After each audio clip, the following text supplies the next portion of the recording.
और जिस तरीके से उपचुनाव, क्योंकि आज मतगणना है और ऐसे में लगातार जितने भी प्रत्याशी मैदान पर हैं, जरूर उनकी धड़कनें इस वक्त तेज होंगी क्योंकि शाम तक नतीजे भी सामने आ जाएंगे। हरियाणा और हिमाचल की आज बात करें तो उपचुनाव के लिए, क्योंकि मतगणना जारी है सुबह 8 बजे से। हरियाणा के अलावा सीट काफी ज्यादा अहम है मनोज, क्योंकि वहां पर अभय चौटाला, गोविंद कांडा, इनके बीच में कांटे की टक्कर है। जाहिर सी बात है। इसी तरीके से आपको बताते चले कि इलाहाबाद विधानसभा उपचुनाव के लिए मतगणना का काम जारी है। कड़ी सुरक्षा व्यवस्था है और तमाम जो पॉलिटिकल पार्टीज हैं उनके प्रतिनिधि भी मौजूद हैं। लगातार वो कैंप किए हुए हैं क्योंकि उन्हें ये लगता है अक्सर कि शायद कहीं कोई धांधली ना हो जाए और उन्हें इस बात की इजाजत भी मिलती है और वो भी वहां पर मौजूद है। इसी तरीके से हिमाचल प्रदेश में भी अलग अलग सीटों के लिए मतगणना का काम चल रहा है। मंडी लोकसभा सीट है, हॉट सीट के तौर पर इसको देखा जा रहा है कि आखिर कौन यहां पर बाजी मार लेता है। क्या सरकार ने जो विकास के बूते मतदान में लोगों को हिस्सेदारी की अपील की थी, क्या उसका कोई नतीजा निकलेगा, या अलग अलग विरोध के तौर पर तर्क के साथ जो जनता को प्रभावित किया विरोधी दलों ने, उनका वहां पर सिक्का चल सकता है, यह देखना होगा। इसी तरीके से फतेहपुर, जुब्बल कोटखाई, अर्की विधानसभा सीटों पर जो उपचुनाव हुए हैं उसके लिए भी मतगणना जारी है और दोनों ही राज्यों में सुरक्षा के पुख्ता बंदोबस्त किए गए हैं और एक एक पल बहुत भारी पड़ता नजर आ रहा है तमाम पार्टियों के लिए, तमाम दलों जो दिग्गज वहां पर मौजूद हैं उनके लिए भी कि आखिर क्या समीकरण जनता ने तय किया है उनके लिए, उनके प्रत्याशी के लिए, उनकी पार्टी के लिए। बिल्कुल, और खासतौर पर मंडी संसदीय सीट की अगर बात कर ली जाए तो ये सीट काफी ज्यादा अहम है। सबसे बड़ी बात यहाँ पर यह है कि इस सीट पर अक्सर जनता ने सत्ता पक्ष के ही प्रत्याशी को मौका दिया है, लेकिन अभी तक जो रुझान सामने आ रहे हैं, प्रतिभा सिंह बढ़त बनाए हुए हैं, खुशहाल ठाकुर पीछे हैं, ब्रिगेडियर खुशहाल ठाकुर, जिन पर बीजेपी ने इस बार दांव लगाया है। पहली बार मैदान में उतरे हैं खुशहाल ठाकुर। तमाम विधानसभा क्षेत्रों में पहुंचकर, हलकों में पहुंचकर लोगों के समक्ष जाकर विकास के नाम पर, सत्ता पक्ष के किए गए कार्यों के नाम पर वोट मांगते हुए नजर आए। खुद मुख्यमंत्री जयराम ठाकुर भी, क्योंकि लगातार दावा कर रहे हैं कि इस बार चाहे वो मंडी संसदीय सीट है, अन्य 3 विधानसभा सीटें हैं जहां पर उपचुनाव हुए हैं और आज मतगणना की प्रक्रिया जारी है। इन चारों ही सीटों पर हिमाचल की बीजेपी पार्टी यानी कि हिमाचल सरकार ही काबिज होने वाली है, लेकिन फिलहाल इंतजार अभी लंबा है, शाम तक का इंतजार करना होगा। तो जिस बात का सबसे ज्यादा इंतजार आप सबको भी है, क्योंकि जी पंजाब, हरियाणा, हिमाचल पर लगातार एक एक अपडेट हम शुरुआत से लेकर सुबह से आप तक लेकर आ रहे हैं। तो इस वक्त क्या ट्रेंड चल रहा है ये आपको जानकारी देते हैं। इलाहाबाद सीट की सबसे पहले बात कर लेते हैं। इलाहाबाद विधानसभा सीट पर इस वक्त क्या रुझान है। 7वें राउंड में इनेलो उम्मीदवार अभय चौटाला लीड बनाए हुए हैं, आगे चल रहे हैं। बीजेपी के उम्मीदवार गोविंद कांडा और कांग्रेस के उम्मीदवार पवन बेनीवाल अभी भी यहां पीछे चल रहे हैं। बिल्कुल, और इनेलो उम्मीदवार अभय चौटाला ने 8,180 वोटों की बढ़त बनाई हुई है। अब तक जितने भी राउंड हुए हैं, जितने भी राउंड की काउंटिंग हुई है, सुबह से ही लगातार अभय चौटाला इस सीट से बढ़त बनाए हुए हैं और यह खास बात है क्योंकि अभय चौटाला के लिए साख का सवाल है यहां से चुनाव जीतना, यहां से सीट से चुनाव जीतना। और दूसरी तरफ गोविंद कांडा भी, क्योंकि पूरी तरह से अपनी जीत को लेकर आश्वस्त हैं। खुद हरियाणा के मुख्यमंत्री भी इस चीज को लेकर दावा कर चुके हैं कि गोविंद कांडा ही जीतने वाले हैं, लेकिन फिलहाल तक के जो रुझान है, फिलहाल जो तस्वीर नजर आ रही है, अभय चौटाला अपनी कही हुई बात पर सच साबित होते हुए नजर आ रहे हैं।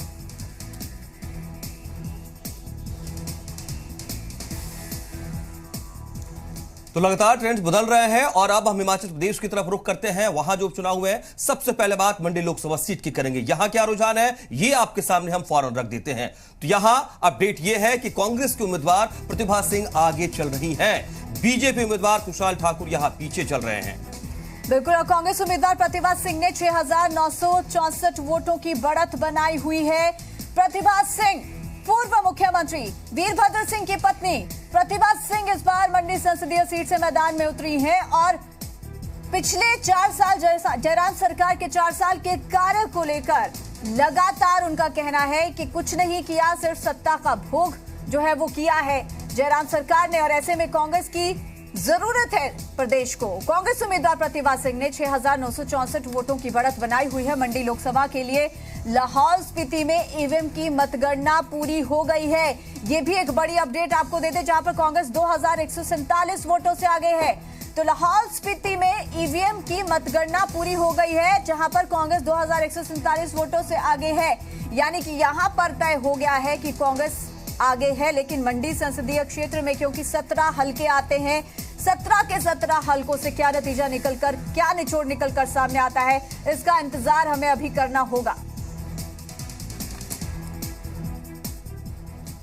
चलिए अब विधानसभा में जहां उपचुनाव हुए हैं उनका भी सिलसिलेवार तरीके से जिक्र करें और रुझान आपको बताते हैं। सबसे पहले जुब्बल कोटखाई विधानसभा सीट पर रुझान क्या है, ये आपके सामने फौरन 21वें राउंड में कांग्रेस उम्मीदवार रोहित ठाकुर आगे चल रहे हैं, निर्दलीय उम्मीदवार चेतन बरागटा कुछ पीछे हैं और बीजेपी के उम्मीदवार नीलम सरायक वहां और ज्यादा पीछे हैं। तो बड़ी बात इस वक्त यहां सामने आ रही है, रोहित ठाकुर आगे चल रहे हैं, जबकि जो निर्दलीय के तौर पर उम्मीदवार वहां पर रहे, जो नाराजगी जाहिर करके अलग से बतौर निर्दलीय चुनाव मैदान में खड़े हुए हैं, वो भी आगे चल रहे हैं बीजेपी उम्मीदवार से, यानी चेतन बरागटा भी ठीक टक्कर दे रहे हैं रोहित ठाकुर को, जो कि यहां अभी भी 21वें राउंड के बाद कांग्रेस के उम्मीदवार आगे चल रहे हैं। और फतेहपुर विधानसभा सीट की भी बात कर ली जाए, यहां से भी रुझान लगातार सामने आ रहे हैं। 13वां राउंड है यहां पर और बीजेपी उम्मीदवार बलदेव ठाकुर यहां पर आगे चल रहे हैं।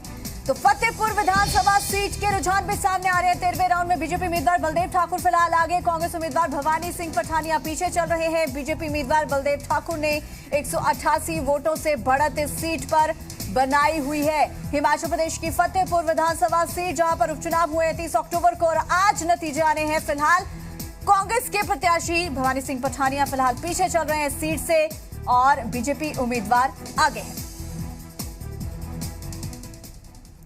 अर्की विधानसभा सीट पर क्या अपडेट है इस वक्त 14वें राउंड के बाद, ये आपके सामने रखते हैं। यहां क्या रुझान है ये जानकारी लीजिए।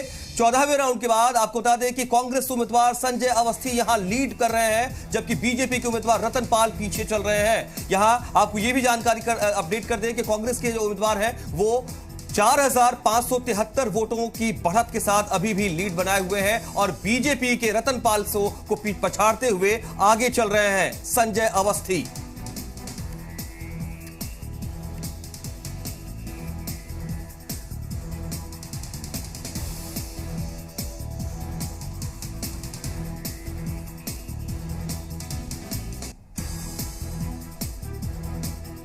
तो लगातार रुझान सामने आ रहे हैं और इन रुझानों के आधार पर हम आकलन इस वक्त कर पा रहे हैं।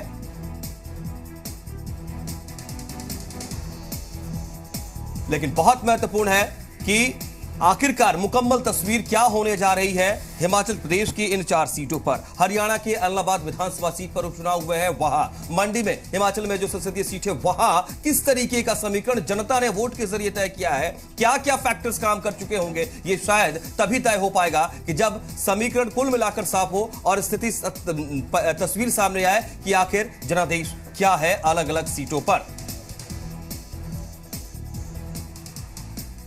तो इस बात की समीक्षा भी जरूरी है कि अभी तक जो ट्रेंड नजर आ रहा है उसके हिसाब से कैसे हम देख सकते हैं आगे कुछ घंटों के बाद की तस्वीर क्या हो सकती है। और मुद्दों के आधार पर जाहिर सी बात है राजनीति होती है, वोटिंग होती है, तो किस तरीके के मुद्दे यहां बड़े फैक्टर के तौर पर सामने आए हैं। हमारे साथ कुछ खास मेहमान भी इस कवरेज के दौरान जुड़ते रहेंगे और इस वक्त आपको बताते चले कि हमारे साथ निगम भंडारी जुड़ रहे हैं। आप अध्यक्ष हैं हिमाचल प्रदेश युवा कांग्रेस के। निगम भंडारी के बहुत बहुत स्वागत है आपका हमारे साथ इस डिबेट में, इस कवरेज में आप शामिल हो रहे हैं। ट्रेंड जरूर देखने को मिल रहा है कि आपकी भी जो अपनी सीटें हैं वहां आप लीड पर हैं, लेकिन क्या आपको लगता है कि जिस तरीके का दावा एक सरकार में रहते हुए जयराम सरकार के दावे जो है उसको लेकर ये दावा मुख्यमंत्री का कि कहीं कोई आसपास नहीं है, ये 4 सीट हमारी होगी, बेशक पीछे 2 सीट नहीं थी लेकिन इस बार हमारी होगी।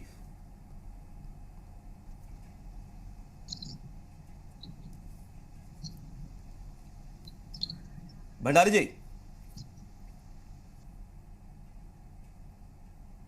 आवाज जी बोलिए बोलिए। आवाज आ रही है आपको मेरी? हाँ जी निगम जी बोलिए।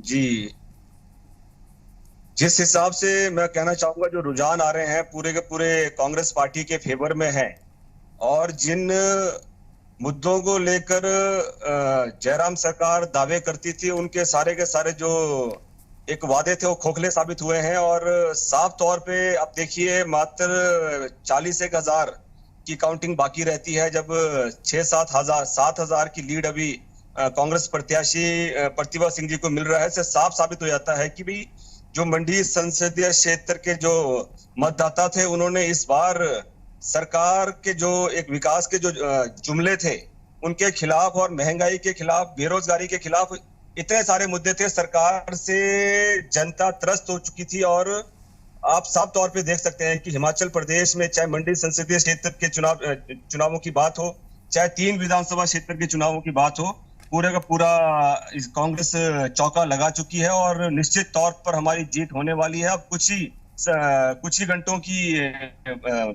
बात बाकी है। बाकी पूरा मुझे उम्मीद है और मैं साफ मतदाताओं का भी धन्यवाद करना चाहूंगा कि उन्होंने मुद्दों को देखते हुए, सरकार के जो खोखले दावे थे उनको देखते हुए सरकार कांग्रेस पार्टी के फेवर में मतदान किया है। और साथ विशेष तौर पर मैं कांग्रेस पार्टी के कार्यकर्ताओं को भी धन्यवाद करना चाहूंगा जो दिन रात जिस तरीके से युवा कांग्रेस के साथियों ने हर विधानसभा क्षेत्र में दिन रात कांग्रेस पार्टी के प्रत्याशियों के लिए मेहनत की और साफ तौर पे जो जीत है मतदाताओं की जीत है, कांग्रेस पार्टी का हर एक कार्यकर्ता की। बिल्कुल बिल्कुल निगम जी, ये देखने वाली बात होगी क्योंकि फिलहाल तक जो रुझान सामने आ रहे हैं, भले ही कांग्रेस उनमें जीत की तरफ आगे बढ़ती हुई नजर आ रही है, लेकिन अब इंतजार लंबा है।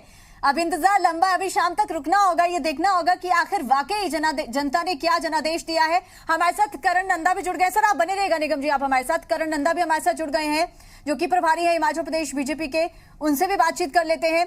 करण नंदा जी, सबसे पहले तो बहुत स्वागत आपका जी मीडिया पर। धन्यवाद जी आपका।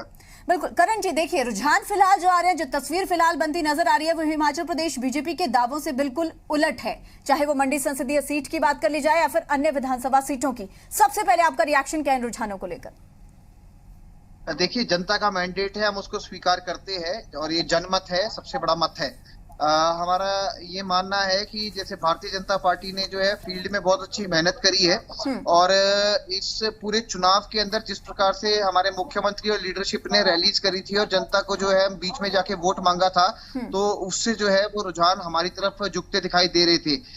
पर कुछ समय पहले कुछ हमारे को इस प्रकार के मुद्दों का सामना करना पड़ा था जिससे जो है जनता जो है अपना इन चुनावों में जो है वो कांग्रेस के प्रति झुकती दिखाई दे रही थी। पर फिर भी हमने सभी चुनौतियों का जो है वो सामना किया है और जितनी भी ये चुनाव के रिजल्ट आए हैं उसकी भारतीय जनता पार्टी समीक्षा करेगी और उसके बाद जो है उसके ऊपर नई रणनीति बनाएगी और अब 2022 के चुनाव के लिए हम और सतर्क और सक्रिय रूप से तैयार है। करण जी, लेकिन आपकी बातों से ऐसा क्यों लग रहा है कि आपने अभी से ही हार कहीं ना कहीं स्वीकार कर लिया? अभी तो इंतजार लंबा है, क्या अब कोई उम्मीद नहीं जीत की? देखिए, ऐसा है कि अभी ये मैंडेट जो चल रहा है, कांग्रेस पार्टी की जो जीत है वो जुब्बल कोटखाई में हो चुकी है, उसका नतीजा बाहर आ चुका है। पर देखने वाली बात ये है कि जो अर्की में अभी जो स्ट्रॉन्ग होल्ड बूथ है भारतीय जनता पार्टी के, वो पेटियां खुल रही है और हम जो है अर्की में जो है वो कांग्रेस को एक पटकी दे सकते हैं, जिसमें जो अभी हमारे जितने भी बूथ है भागल वाले जो है वो खुल रहे हैं और रतनपाल सिंह जी का वहां से अच्छा मैंडेट आ रहा है। अभी भी कहना जल्दी है, हार मैंने स्वीकार नहीं की है, पर जनता का मैंडेट है, उसको ठेस नहीं पहुंचा सकते। बाकी फतेहपुर भी आप देखेंगे बिल्कुल ही क्लोज फाइट पे चल रहा है। 1000 वोट में कभी भारतीय जनता पार्टी आगे तो 500 वोटों से कांग्रेस आगे, पर मुझे लग रहा है कि वहां की जनता ने जो है वो विकास के मुद्दों के ऊपर मोहर लगाई है और फतेहपुर भी हम जीत हासिल करेंगे। देखिए, ये 2022 के लिए कहीं ना कहीं अग्नि परीक्षा है, बीजेपी के लिए भी, सत्ता पक्ष के लिए जाहिर तौर पर। लेकिन अगर मंडी संसदीय सीट वो सीट है जहां से लगातार बीजेपी दावा कर रही थी कि जाहिर तौर पर खुशहाल ठाकुर ही जीत दर्ज करने वाले, लेकिन प्रतिभा सिंह आगे चल रही है। करण जी, यहाँ पर क्या समझा जाए? जनता ने अभी से ही जनादेश दे दिया 2022 को लेकर भी इसी सीट से। देखिए, जनता ने क्लियर मैंडेट दिया है कि सिराज कॉन्स्टिट्यूएंसी से 18,000 की लीड जो है वो मुख्यमंत्री जयराम ठाकुर जी के कॉन्स्टिट्यूएंसी में आई है और मंडी में जो है वो बहुत ही बढ़त जो है वो भारतीय जनता पार्टी ने हासिल की है।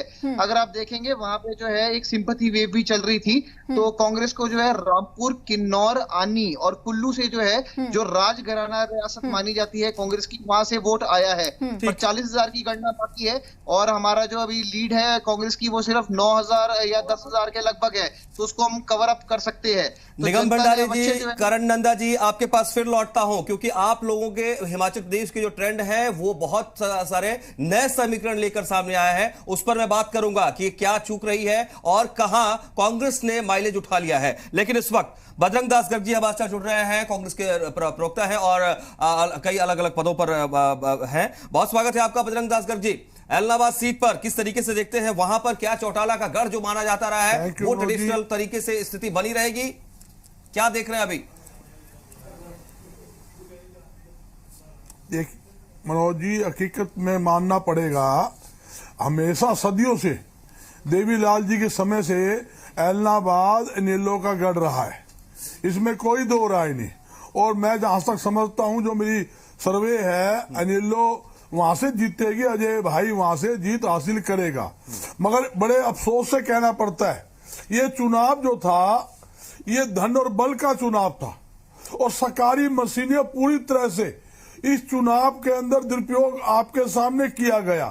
सारी सरकारी अमला जमला पूरा 1 महीने तक मुख्यमंत्री सहित पूरा मंत्रिमंडल, पूरा विधानसभा लगा लो आप, सारे विधायक, चेयरमैन, सारे अफसर एलनाबाद के अंदर पड़े रहे और अपनी इज्जत की दुहाई देते रहे कि भाई हमारी शान की लड़ाई है और हम विकास करेंगे, विकास का वोट दीजिए। उसके बावजूद भी वहां की जनता ने बीजेपी को पूरी तरह से नकार दिया। तो आप लोगों ने शिकायत दर्ज कराई तो थी पहले, आप लोगों ने इस बात को लेकर अपनी आपत्ति दर्ज कराई थी, उसके बाद भी स्थितियां नहीं बदली। आप बताओ, वही चोर निंदती चोर मंडती चोर के घर बयान ना आए, सारा सिस्टम ही ज्यादा गलत है। सरकारी अधिकारी किसके हैं? सरकार के खिलाफ कोई कार्रवाई करेंगे क्या? एक विधायक कोई मीटिंग करने जाता था, 200 पुलिस फोर्स उसके साथ होती थी एक मीटिंग करने लिए। 20 आदमी की मीटिंग करनी है, किसी चाय पीनी है, मुख्यमंत्री जाता था 5000 फोर्स, मुख्यमंत्री जनसभा में आदमी 200, 5000 फोर्स वहां लगा दी गई। कैंडिडेट था, उसका आगे मतलब क्या है, सीआरपी क्या, पुलिस की बड़ी बड़ी गाड़ियां, बसें भर भर के आगे पीछे पीसीआर। अरे तुम चुनाव लड़ रहे हो, क्या लोग क्या प्रदर्शन कर रहे हो, क्या दिखाना चाहते हो? इन्होंने पैसे के बल पर वहां की जनता को खरीदने की पूरी कोशिश की, सरकार ने पूरी कोशिश की, सरकार ने पैसा पानी की तरह बहाकर गांव गांव घर घर शहर शहर के अंदर जैसे थैले में सब्जी जाती थी ना। तो ये परिस्थितियां तो और भी दलों के लिए होंगी, ये परिस्थितियां बाकी और भी विरोधी दल है, इनेलो भी मेरे ख्याल में, अगर इनेलो के लिए भी ये फैक्टर काम कर सकता था, फिर आपके लिए ही केवल उनके लिए बेनिफिशियल कैसे हो गया? बिल्कुल बजरंग जी, यानी कि ये समझा जाए कि कांग्रेस से कोई छूट नहीं हुई, मात्र ये धन और बल का चुनाव, मात्र ये धन और बल की बात यहाँ पर बनकर रह गई है। खैर लौटेंगे आपके पास, आगे भी बात करेंगे, समझेंगे, जानेंगे। बिल्कुल ठीक है, ओंकार सिंह भी हमारे साथ जुड़ गए हैं बजरंग जी, उनके साथ भी बात कर लेते हैं, उनसे भी जान लेते हैं। ओंकार जी, बहुत स्वागत आपका जी मीडिया पर। जी धन्यवाद। आप देख रहे हैं रुझान, तस्वीरें लगातार सामने आ रही हैं। फिलहाल इनेलो बढ़त बनाए हुए, अभय चौटाला बढ़त बनाए हुए हैं, लेकिन दूसरी तरफ ये कहा जा रहा है तमाम अन्य दलों की ओर से कि ये तो धन और बल का चुनाव है और उसी के दम पर यहां से जीत भी दर्ज की जाएगी।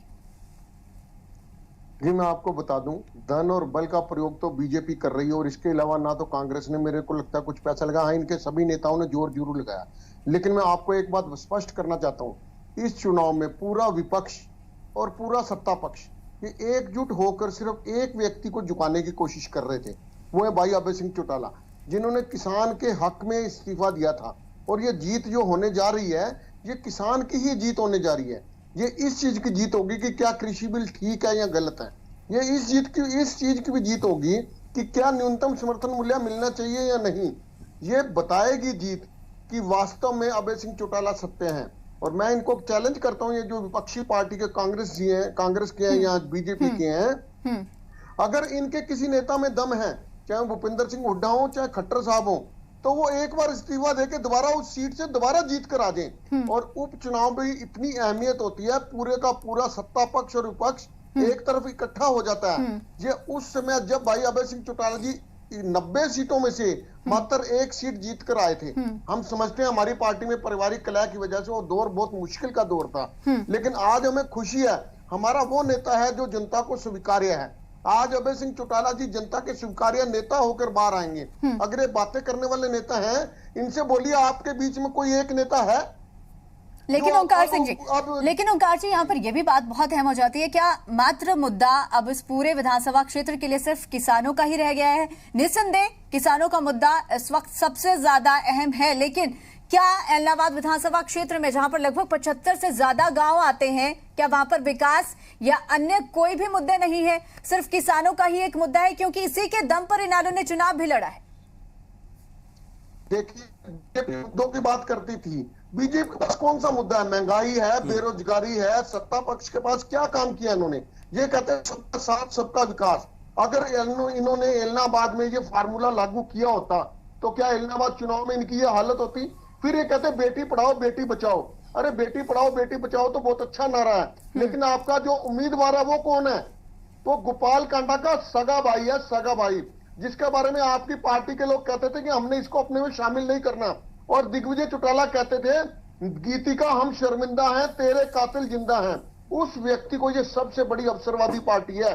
आज हमें खुशी है कि ये बीजेपी और जेजेपी, जहां तक कि रंजीत चौटाला जी और दुष्यंत चौटाला जी, दिग्विजय चौटाला जी, अजय चौटाला जी, इन सब ने इकट्ठे होकर भाई अभय सिंह चौटाला को गिराने की कोशिश करी, लेकिन ईश्वर की कृपा से, वहां की जनता के सहयोग से वो बहुत अच्छे। ओमकार जी फिर लौटता हूं, समीकरण कुछ और अभी हो सकते हैं, और अगर आप कहते हैं कि ट्रेंड में आप आगे हैं और आगे लीड बनाए हुए हैं तो उसके और बात सामने होंगी। रंजिता मेहता हमारे साथ इस वक्त है, आप बीजेपी से। रंजिता जी क्या हो गया? सर मैं आपको ये बता रही हूँ कि ये चीज तो आप कांग्रेस वालों से पूछिए। मैंने उनसे भी पूछा, वो एकदम खुल के कह रहे हैं। बजरंग दास जी ने कांग्रेस से खुल के कहा कि हाँ इनेलो के उम्मीदवार आगे हैं और वो आगे बढ़ रहे हैं, हमने जोर लगाया, ये इनेलो ने भी कह दिया। अब आपके सामने, क्योंकि आप सरकार है, हुक्मरान है, सर मैं विकास किया आपने, सब कुछ दिया आपने। आप मुझे बोलने देंगे तो मेरे पास 9 मिनट है बोलने के लिए, उसके बाद मुझे 1 बजे दूसरे चैनल पे पैच होना है। पूरे 20 मिनट से जद्दोजहद हो रही है पैच होने की, तो आप मुझे सुनने की कोशिश कीजिए। आज जिस तरीके से कांग्रेस धरातल पर जा रही है, इतने बड़े मुद्दे बना रखे थे, इतना बड़ा इशू बना रखा था, इनसे पूछिए कहाँ है किसान आंदोलन? भारतीय जनता पार्टी जितने वोट शेयर पहले लेके जा रही है उससे लीड कर रही है। कहाँ है आपका किसान आंदोलन का मुद्दा?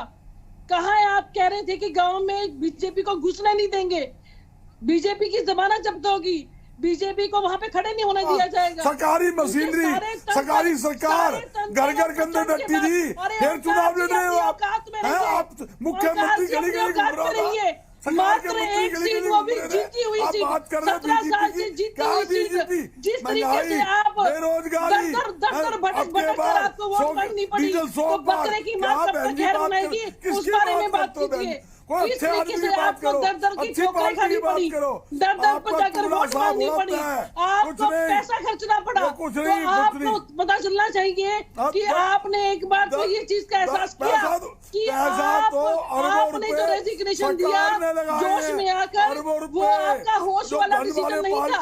वो जो जोश का डिसीजन था वो होश वाला नहीं था। अच्छा रंजिता जी आप थोड़ा सा संयम बरते तो। रंजिता जी एक मिनट, बजरंग जी एक मिनट। रंजिता जी, हम देखिए जो सामने स्थिति है उसको सबको सामना करना है, सीधी सी बात है, जनादेश होगा चाहे जो भी फाइनल रिजल्ट आएगा। रंजिता जी मैं आपसे समझना चाहता हूं, क्या समीक्षा की जरूरत महसूस होती है? ऐसा लगता है कि कहीं भी एक सीट पर भी अगर कुछ 19-20 हो गया तो उसको गवर्नेंस में होने के हिसाब से एक चैलेंजिंग सिचुएशन के तौर पर लेना होगा? देखिए गवर्नेंस के हिसाब से 1 नवंबर कल था और मुख्यमंत्री जी ने पूरी लिस्ट बेकायदा गिनाई कि हमने किस तरीके से गुड गवर्नेंस की, किस तरीके से हमने एक एक मुद्दा जो था, जो पब्लिक से रिलेटेड मुद्दा था, 2 साल की कोरोना काल के बावजूद हमने अपनी जीडीपी को 7.5% से ऊपर मेंटेन रखा और लक्ष्य 8% तक है। जिस तरीके से पूरे विश्व के अंदर मंदी चल रही थी उसके बावजूद हमने अपनी वृद्धि दर को बढ़ाया, तो ये एक शाबाशी है हरियाणा सरकार को। जिस तरीके से सूझबूझ से बिना पर्ची खर्ची से हमने नौकरियां दी, जिस तरीके से नकल के नेक्सस चल रहे थे, जिस तरीके से पेपर लीक होने के नेक्सस चल रहे थे, जिस तरीके से भाई भतीजावाद चल रहा था, जिस तरीके से क्षेत्रवाद चल रहा था, हर चीज के ऊपर हमने अंकुश लगाया है और हमने एक गुड गवर्नेंस वाली सरकार दी है। आज मुख्यमंत्री जी ने जिस तरीके से कृषि को लेकर नए जो, चलिए ठीक है रंजिता जी, आपको यहाँ पर रोकना चाहेंगे। एक बार अपडेट दे देते हैं दर्शकों को, लौटेंगे आपके पास। जुब्बल कोटखाई से बड़ा अपडेट मिल रहा है, यहाँ पर चेतन बरागटा की हार हो गई है। इस वक्त की बड़ी अपडेट और बड़ी खबर, रोहित ठाकुर कांग्रेस प्रत्याशी जीत गए हैं यहाँ से जुब्बल कोटखाई सीट, जो कि हॉट सीट बनी हुई थी, सबकी नजरें इस सीट पर टिकी हुई थी, लेकिन चेतन बरागटा को यहां से हार का सामना करना पड़ा है। ये सीट, यहां पर मुकाबला इसलिए भी दिलचस्प हो गया था क्योंकि चेतन बरागटा बीजेपी से ना चुनाव लड़कर निर्दलीय मैदान में उतरे थे, क्योंकि बीजेपी की ओर से उन्हें टिकट नहीं दी गई थी। उनके पिता नरेंद्र बरागटा का निधन हो गया था, यह सीट खाली थी। ऐसे में उम्मीद यही थी कि चेतन बरागटा को टिकट मिलेगा, लेकिन ऐसा नहीं हुआ और कांग्रेस के रोहित ठाकुर यहां से मैदान में उतरे और आखिरकार जीत भी दर्ज कर ली है। नतीजा सामने आ गया है जुब्बल कोटखाई सीट का। तो बड़ी खबर, बड़ी अपडेट है ये। ट्रेंड्स जो है वो अब नतीजों में बदलने शुरू हो चुके हैं और जुब्बल कोटखाई से विधानसभा सीट पर जो उपचुनाव हुए वहां पर रोहित ठाकुर ने जीत हासिल की है जो कांग्रेस के हैं। और इससे भी बड़ी पिक्चर और जो कंक्लूजन वो ये है कि सीट बीजेपी की थी और उसको कांग्रेस ने रिटेन कर लिया है। 2022 पर सबकी नजर है और जाहिर सी बात है कि इसको हम सेमीफाइनल के तौर पर देख रहे हैं और इस आधार पर कांग्रेस भी इसको देख रही है और ये एक लिटमस टेस्ट के तौर पर भी देखा जा रहा है पॉलिटिकल सिनेरियो में कि आखिर हिमाचल में इस बार क्या होने जा रहा है। बिल्कुल नोज, यहाँ से ये भी अहम है कि शायद अगर बीजेपी चेतन बरागटा को टिकट दे देती तो शायद नतीजे कुछ और होते, तस्वीर कुछ और होती, लेकिन बीजेपी को कहीं ना कहीं इस बात का खामियाजा भुगतना पड़ा आज।